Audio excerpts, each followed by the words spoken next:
दोस्तों, आज मैं आपको शेयर करने वाली हूँ भारत की जनसंख्या के बारे में, जो अक्सर हर एक एग्ज़ाम में पूछे जाते हैं। किसी भी देश का आर्थिक विकास मुख्यतः दो बातों पर निर्भर करता है: प्राकृतिक संसाधन तथा मानवीय संसाधन। वास्तव में आर्थिक विकास में सबसे महत्वपूर्ण योगदान मानवीय संसाधनों अर्थात जनसंख्या का है, क्योंकि जनसंख्या आर्थिक विकास का साधन ही नहीं, साध्य भी है। जनसंख्या अथवा मानवीय प्रयत्नों के आधार में किसी भी प्रकार की आर्थिक वस्तुओं तथा सेवाओं का उत्पादन संभव नहीं है। जनसंख्या किसी देश की अत्यंत महत्वपूर्ण संसाधन होती है। भारत 121 करोड़ जनसंख्या के साथ चीन के बाद विश्व में दूसरा सघनतम बसा हुआ देश है। भारत की जनसंख्या उत्तरी अमेरिका, दक्षिणी अमेरिका और ऑस्ट्रेलिया की सम्मिलित जनसंख्या से भी अधिक है। भारत में जनसंख्या का आकार एवं वृद्धि बेहतर भयावह है। इसे जनसंख्या विस्फोट का भी नाम दिया जाता है। इस जनसंख्या विस्फोट ने देश की समस्त विकास योजनाओं को प्रभावित किया है। भारतीय जनगणना देश की जनसंख्या से संबंधित विभिन्न जानकारी प्रदान करती है, जैसे कि हम आपको जनसंख्या का आकार एवं विवरण, लोगों की संख्या कितनी है तथा वे कहाँ निवास करते हैं। दूसरा, जनसंख्या वृद्धि एवं जनसंख्या परिवर्तन की प्रक्रिया। समय के साथ जनसंख्या में वृद्धि एवं उसमें परिवर्तन कैसे हुआ। नंबर 3 है जनसंख्या के गुण या विशेषताएं। औसत उम्र, लिंगानुपात, साक्षरता स्तर, व्यावसायिक संरचना तथा स्वास्थ्य की अवस्था क्या है।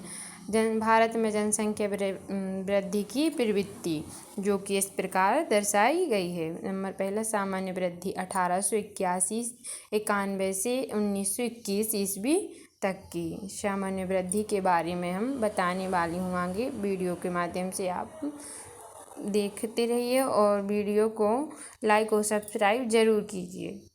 1921 ईस्वी के पूर्व के 3 दशकों में दुर्भिक्ष, अकाल एवं संक्रामक बीमारियों के प्रकोप के कारण जनसंख्या वृद्धि अत्यंत निम्न रही। 1991, 1901 तथा 1911-21 के दशकों में तो वस्तुतः जनसंख्या में कमी देखी गई। चूँकि 1921 ईस्वी के पूर्व जनसंख्या वृद्धि अत्यंत कम रही थी, इसलिए 1921 ईस्वी को भारत की जनसंख्या का बेहद विभाजक वर्ष भी कहते हैं। इस समय तक भारत जननांकीय संक्रमण के प्रथम चरण से गुजर रहा था। जन्म दर 48-49/1000 एवं मृत्यु दर कितनी हुई थी? 42-48/1000 व्यक्ति थी। मध्यम वृद्धि 1921 से 1951 ईस्वी। 1921 के बाद के 3 दशकों में कृषि उत्पादन में वृद्धि तथा यातायात साधनों में विस्तार से दुर्भिक्षों में कमी आई।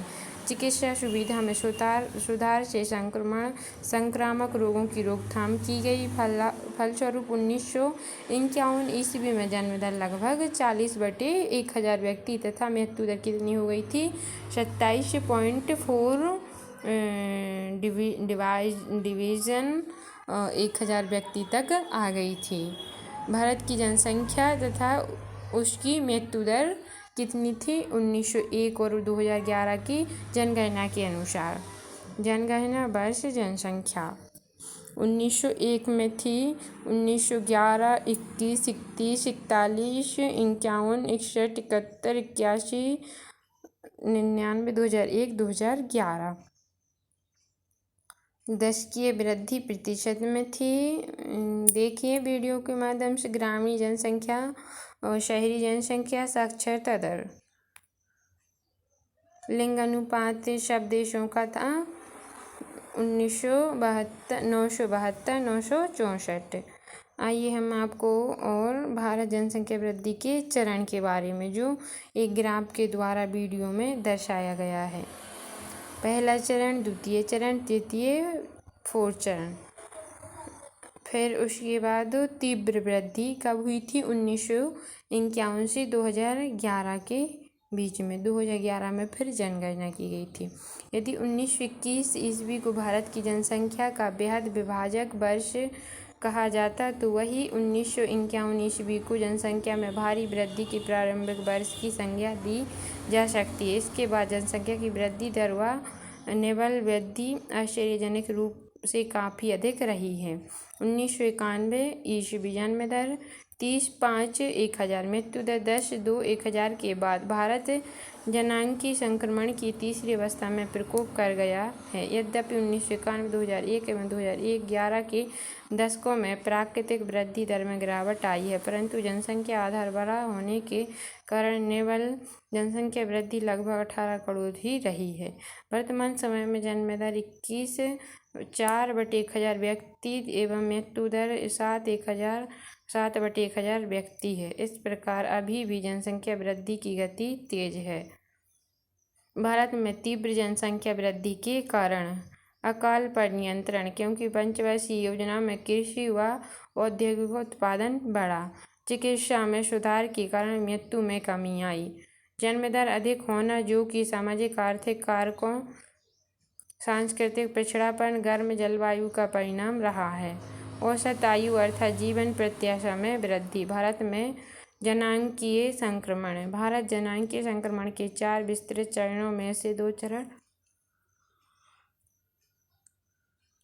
पार कर चुका है। 1921 ईस्वी तक भारत पूर्व औद्योगिक कृषि प्रधान समाज था, जिसमें जन्म दर व मृत्यु दर दोनों के उच्च रहने के कारण जनसंख्या वृद्धि दर अत्यंत निम्न रही। इस समय तक भारत जनंकी संक्रमण के प्रथम चरण में था। 1921 ईस्वी से 1991 ईस्वी तक जन्म दर लगभग पहले जैसी बनी रही एवं इसमें कम गिरावट दर्ज की गई, परंतु अकाल व संक्रामक रोगों पर नियंत्रण होने व परिणाम स्वरूप मृत्यु दर में कमी आने के कारण जनसंख्या में वृद्धि दर अत्यधिक तीव्र रही। वस्तुतः वर्ष 1961 के बाद से जन्म दर में थोड़ा ह्रास देखा गया था, परंतु वास्तविक वृद्धि दर 2% से अधिक ही थी।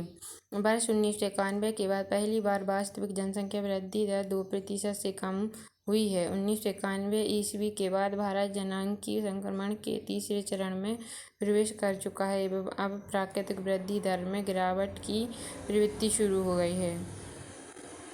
ऐसा माना जा रहा है कि वर्तमान जन्म दर में ह्रासमान प्रवृत्ति के जारी रहने से भारत 2021 ईस्वी तक ही जनांकीय संक्रमण के चौथे चरण में पहुंच जाएगा।